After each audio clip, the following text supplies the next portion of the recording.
Chapter 23. Deacon. "You ready for this?" Deacon asked, as they pulled up to Shonda's house in Baytown. She'd received word just a few days ago that the house had sold, and Deacon had rented a truck so they could pack up the things she wanted to take back to Fire Beach.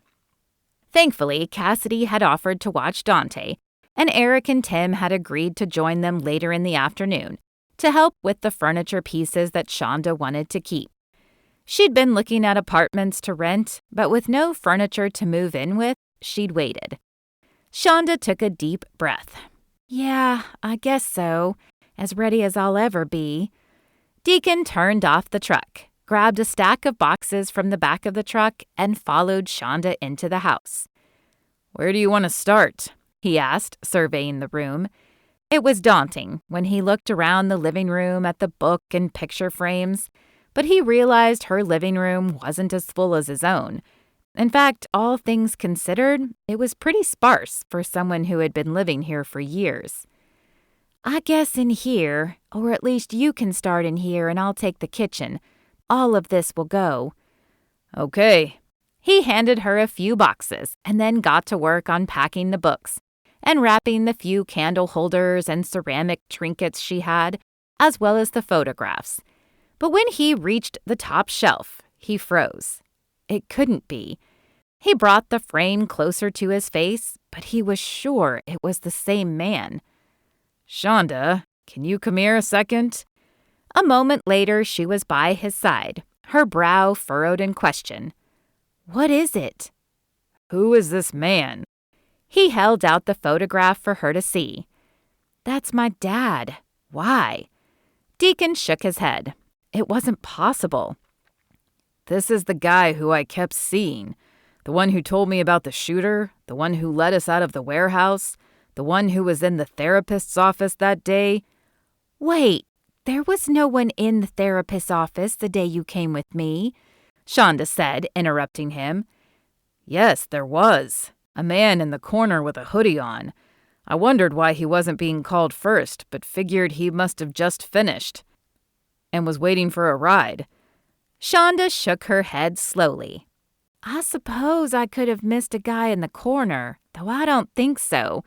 But this couldn't have been the guy you saw. My dad passed away 3 years ago." Deacon looked back at the picture, but he was certain. More certain than he'd been about anything in a while. "Shonda, the man I saw never spoke, and he always seemed to vanish into thin air. Do you think maybe God sent a guardian angel to protect us?"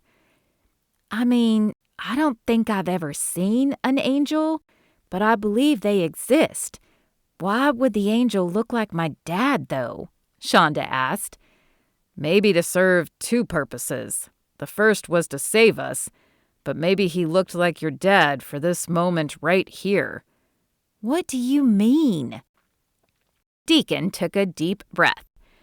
"Since the moment you called me, I haven't been able to get that night out of my head, the night we broke up. I've been praying to God to help me know if we're supposed to rekindle this. This?" He held out the picture. "This makes me sure, Shonda. I don't think it was an accident that the angel looked like your father. I think it was a sign to me, an answer to my prayer." "Okay, I don't know enough about how angels work to agree or argue with you.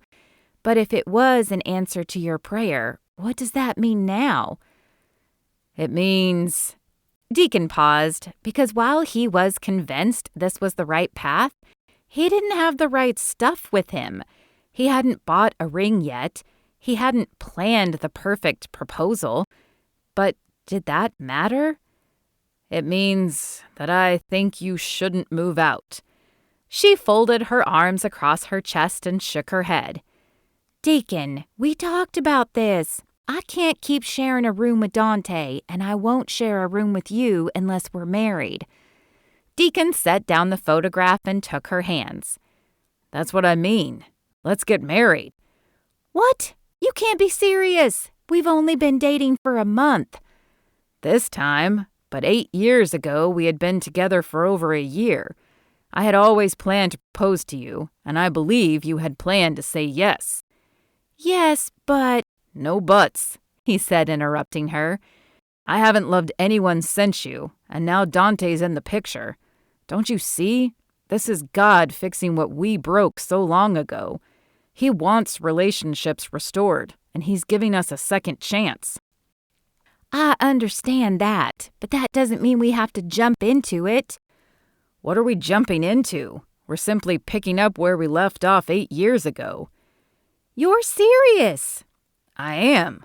Look, we can even move into a bigger house if that's what you want, but let's not waste any more time apart. She stared at him a moment longer before breaking into a smile. Okay, it's crazy and spontaneous, but let's do it. Deacon was about to pick her up and twirl her around, but she continued.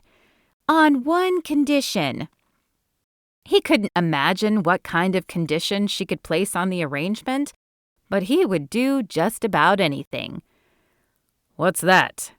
A flush of embarrassment covered her cheeks, and her eyes shifted to the side.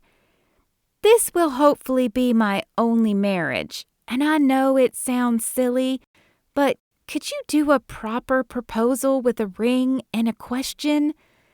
Deacon laughed and pulled her closer. Is that all? Shonda nodded. It's stupid, I know, but one day I'd like to tell our kids about the proposal, and while this story is amazing, it would be an awfully long one to tell. Deacon tucked a strand of hair behind her ear.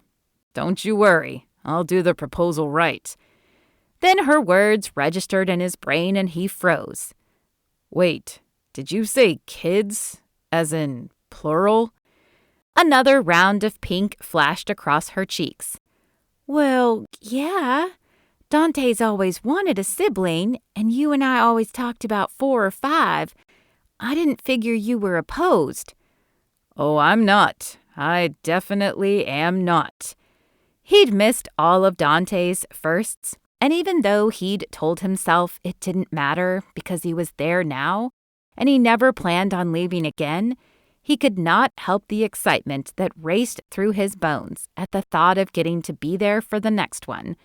He stared down at Shonda and pulled her even closer. I love you, Shonda Turner. She smiled up at him. And I love you, Deacon Jackson. Though there was still work to be done, Deacon allowed himself to get lost in her lips for a moment. And this time, the kiss held a promise of forever.